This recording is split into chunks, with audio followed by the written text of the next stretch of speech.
Hi folks, Canadian Prepper here. So just a quick update on some things that have transpired in the last 24 hours that are going to cause the Russia-Ukraine situation to flare up in a major way. It's not getting enough media attention.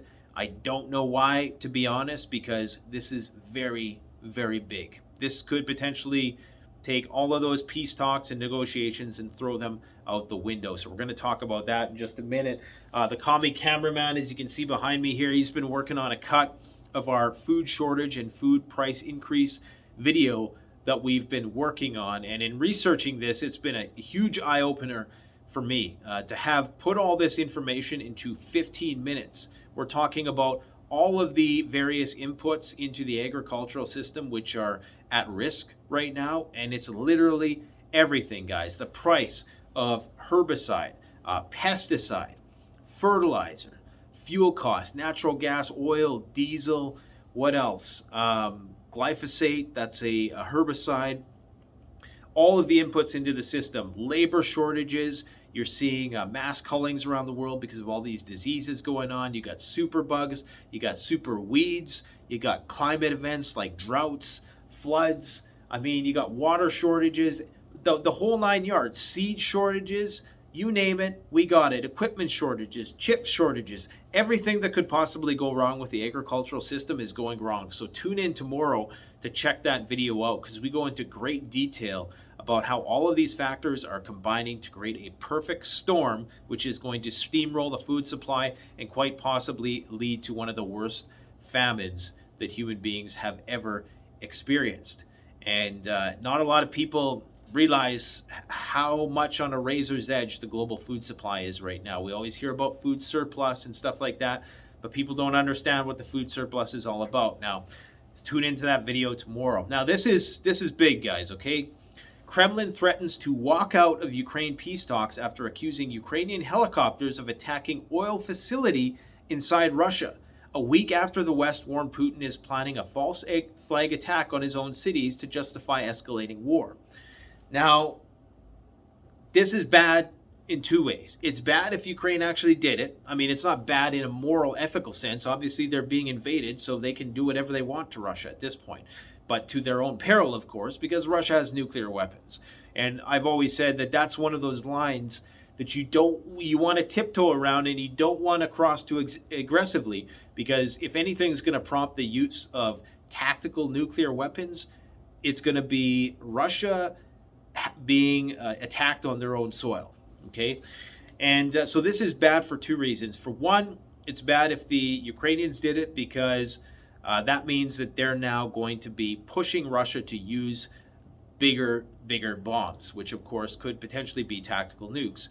It's also bad if Russia did it to themselves and did a false flag, because that means that their goal is to escalate the war. And that's not good either, because that means that this thing is only going to, it can't go anywhere but escalate. Even though I don't really think the false flag narrative holds a lot of weight at this point, because they've already escalated. They've already invaded the country. I don't think they need any further justification to escalate the war. That doesn't make sense to me. They were already, they're in the whole country already. So I don't really see how that could be useful. The only way it could be useful is if they were to use it in their own propaganda campaign with their people to rally more support for the war. If Russia starts getting struck in their own cities, then of course that's when you start to have the population be more gung-ho about going to war, okay? So they claim that Ukrainian forces have attacked an oil facility in Russia. Now, not sure why they would attack an oil facility. I mean, Russia has tons of oil. If anything, you would attack a military base.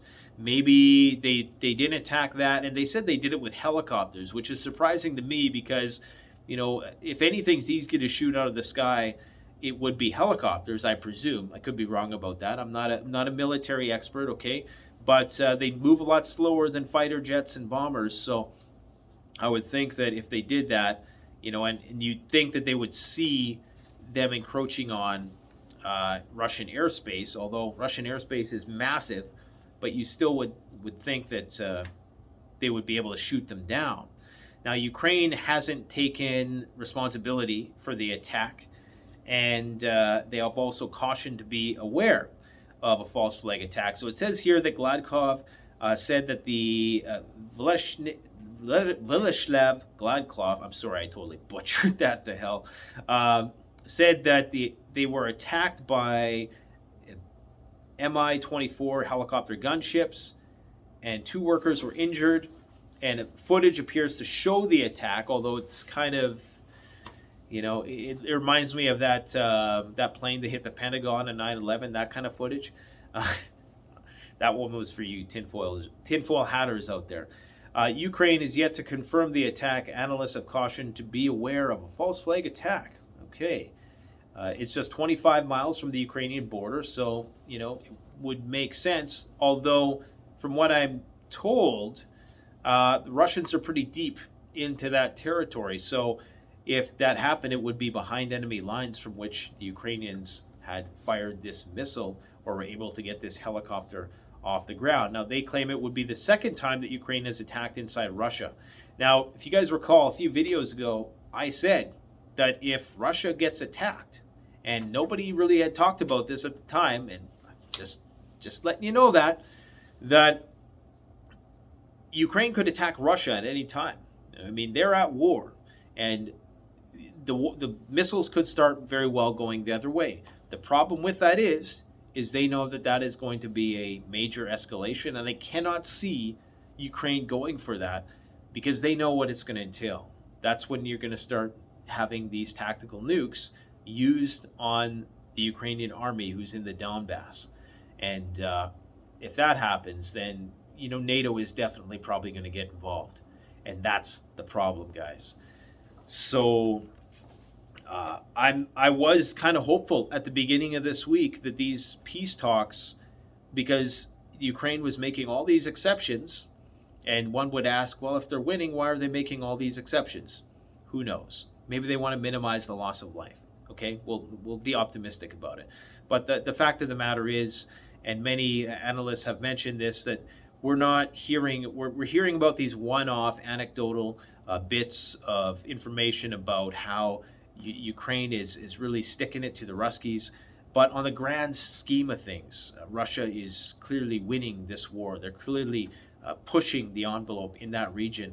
And that's evident in just the outcomes that we're seeing and the concessions that are being made with neutrality and basically willing to give up the breakaway states, probably going to give up Crimea and maybe even Mariupol and all of those places. So that's what it's looking like.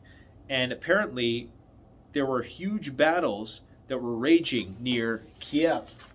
And this was just last night, okay, after they said that they were pulling back. So I don't think that this is I think these huge battles might be Ukrainians trying to push the Russians out of the positions that they're now entrenched in, because the Ruskies have surrounded these cities, and that's their whole tactic, okay? But now they're dug in, so they had a few guys retreat to Belarus for whatever. Maybe they had to pull some people back. Maybe they're regrouping. Who knows? But there was Kiev's mayor says huge battles are being fought to the north and east of Ukraine's capital and warns people against returning to the city for now. Now, head of UN's nuclear watchdog was going to lead a mission to Ukraine's defunct Chernobyl plant. Apparently, there was some information about soldiers kicking up radioactive dust because they're building trenches and all this stuff, and they are trenching in a lot of places. I'm not sure if they're doing it around Chernobyl. It's so hard to know exactly what is going on, guys. I want to be hopeful. I want to hope that this thing comes to an end soon, but it really is not looking like that's going to happen at all. China is starting to become more aggressive in its tone, accusing the U.S. of being a leading instigator of the Ukraine crisis. It's kind of hard to deny that with some of the rhetoric that's been thrown around, although the U.S. is in a position where they have this intelligence and they're telling the Ukrainians what their intelligence is. And in doing that, that could be viewed as adding fuel to the fire. At least that's what it appears like, even though They're just doing their duty by passing this information on to the Ukrainians. However, they're sending weapons. They're not doing much to de-escalate the situation and try to bring the tension down a notch. So, and they're of course talking about the greater NATO expansion that has occurred as a run-up to this. So it's going to be a long weekend anyways. So I would encourage you guys, please go and check out our most recent video with Lieutenant Colonel Jay Block if you haven't checked that out yet. And some people still had questions. I'm just checking my security cameras here. Some people still had some questions about the nuclear war with Russia question about, okay, so how would it really play out? And how would one country be able to win a nuclear war? And it's really kind of simple, okay? The goal is to try to kill as many of your opponent's nuke capabilities, to take out as many of their launching facilities, whether that be their subs. If you take out the majority of their subs, you take out all their land-based missile silos, and you take out all their bombers. If you take out all those three things, even if they have a lot of nukes left in their subs, it won't be enough to do enough damage, because whoever gets that first strike advantage, okay, so imagine this. Russia does a surprise attack on the US. They are able to take out all the Minuteman missile silos. They're able to take out all the bombers, which is very possible. They're able to take out, and that's not just me saying this, go and watch the video with the expert that we just released yesterday, okay? And they're able to take out all the subs that are at port. The only missiles you have left then are maybe a few missile silos that survived the initial attack, and maybe some submarines that are out there that probably are packing a big punch if they can get all their missiles off the ground. Unfortunately, that means now that you're in a situation where Russia has a huge advantage in terms of the nuclear arsenal that they still have. The amount of nukes you have in your subs now won't have nearly enough to take out all of the Russian targets, which means the Russians can now hold the American cities at ransom. They can now say, if you do a counterattack on us, okay, because we've only attacked your missile silos and your bombers right now. We've probably killed millions of people in the process of doing that, and created massive clouds of radioactive fallout. But we haven't hit any cities yet. And we now have 9 times the amount or 10 times the amount of nukes that you have. So now we can start, targeting your cities unless you surrender. That's how you win a nuclear war, guys. It's as simple as that. It doesn't mean that it all boils down to having that first strike advantage. Now, the first strike is largely theoretical because, as most people have mentioned, the ability for the Russians to do that without getting any sort of response would be very difficult. Anyways, guys, I got to go. I'm expecting someone. Let me know what you think in the comment section below. Thanks for watching Canadian Prepper Out.